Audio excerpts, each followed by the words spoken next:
I should say right off that I am really qualified to be your commencement speaker. I was suspended from high school, then kicked out of college in the first marijuana scandal ever on a university campus. I've been arrested several times and been known to dress in ludicrous fashions. I've also built a career out of negative reviews and have been called the Prince of Puke by the press, and more recently, a title I'm really proud of, the People's Pervert. I am honored to be here today amongst my people. Okay, I'm supposed to inspire you. How's this? Somehow, I have been able to make a living doing what I love best for 50 years without ever having to get a real job. But how can you be so disciplined, friends always ask, when I tell them my job is to get up every day at 6 a.m., Monday to Friday, and think up insane stuff? Easy. If I didn't work this hard for myself, I'd have to go to work for somebody else. Plus, I can go into my office one room away from my bedroom, in my own house, dressed in my underpants if I want to. You're lucky. When I went to school, my teachers discouraged every dream I ever had. I wanted to be the filthiest person alive, but no school would let me. Today, you possibly could even make a snuff movie and get an A+. Hopefully, you have been taught never to fear rejection in the workplace. Remember, a no is free. Ask for the world and pay no mind if you were initially turned down. A career in the arts is like a hitchhiking trip. All you need is one person to say, "Get in," and off you go. Of course, play is equally as important to your education as work. And in the fine arts, work is play, isn't it? What other field allows you to deduct as business expenses from your taxes gangster rap, Gaspar Noé's movies, and even vintage porn, as long as you use it for research? Remember, you must participate in the creative world you want to become part of. So what if you have talent? Then what? You have to figure out how to work your way inside. Keep up with what's causing chaos in your field. If you're a visual artist, go see the shows in the galleries that are frantically competing to find the one bad neighborhood left in Manhattan to open up in. Watch every movie that gets a negative review in the New York Times and figure out what the director did wrong. Read, read, read. Voyeur people on the street. Be nosy. Eavesdrop. As you get older, you'll need youth spies that will keep you abreast of new music that nobody your age has heard of yet, or body-piercing mutilations that are becoming all the rage. Even budding sexually transmitted diseases you should go to any length to avoid. Never be like some of my generation who say, "We had more fun in the 60s.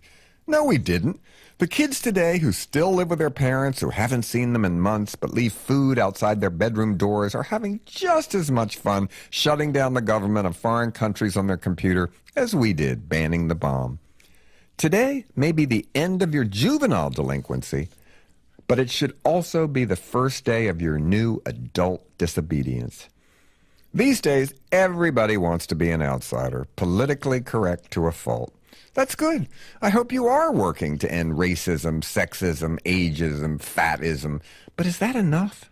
Isn't being an outsider so 2017? Maybe it's time to throw caution to the wind, really shake things up, and reinvent yourself as a new version of your most dreaded enemy, the insider. Like I am. Ha! The final irony. A creatively crazy person who finally has power. Think about it. I didn't change. Society did.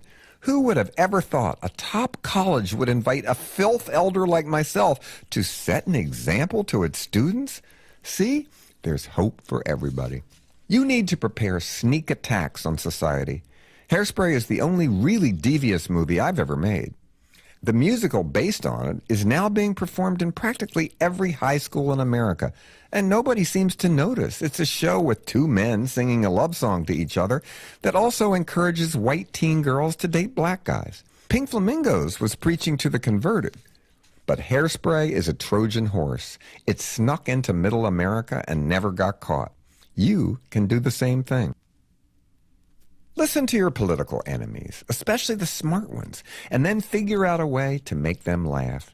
Nobody likes a bore on a soapbox. Humor is always the best defense and weapon. If you can make an idiot laugh, they'll at least pause and listen before they do something stupid.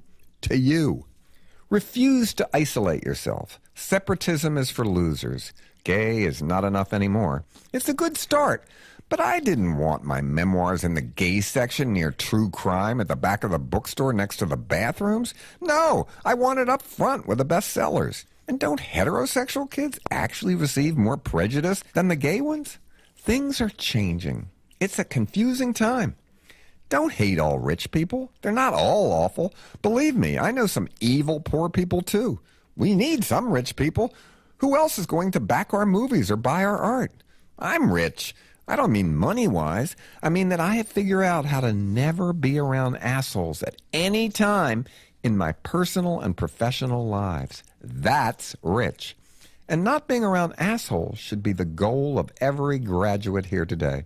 It's okay to hate the poor, too, but only the poor of spirit, not wealth.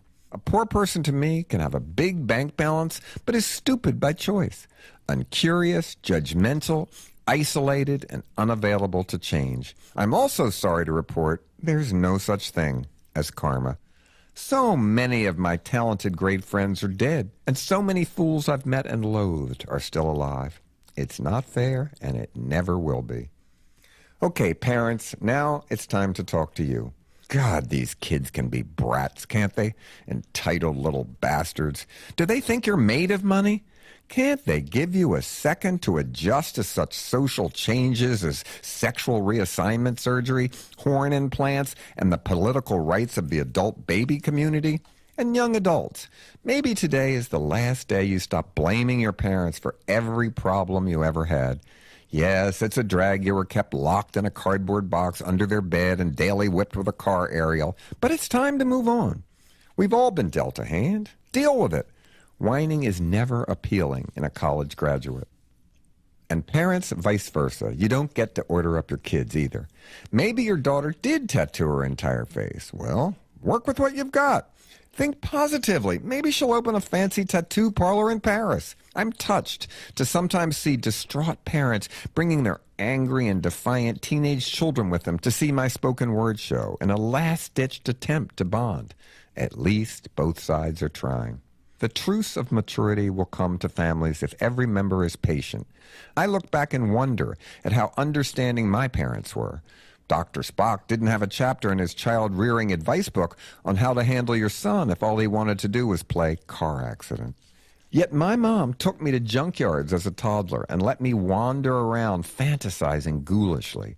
My dad even lent me the money to make pink flamingos, and I paid him back in full with interest. But looking back, did I really expect him to be thrilled that I had made, quote, one of the most vile, stupid, and repulsive films ever made, close quote, as Variety called it?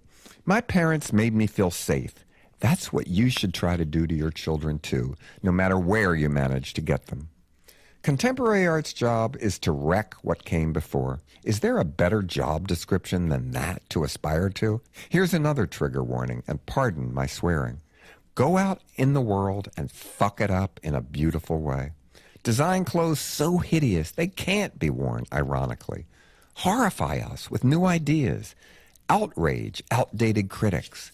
Use technology for transgression, not lazy social living. Make me nervous. And finally, count your blessings. You got through college and you didn't commit suicide, OD, or have a nervous breakdown. And let's remember the ones who did. It's time to get busy. It's your turn to make trouble. This time in the real world. This time from the inside.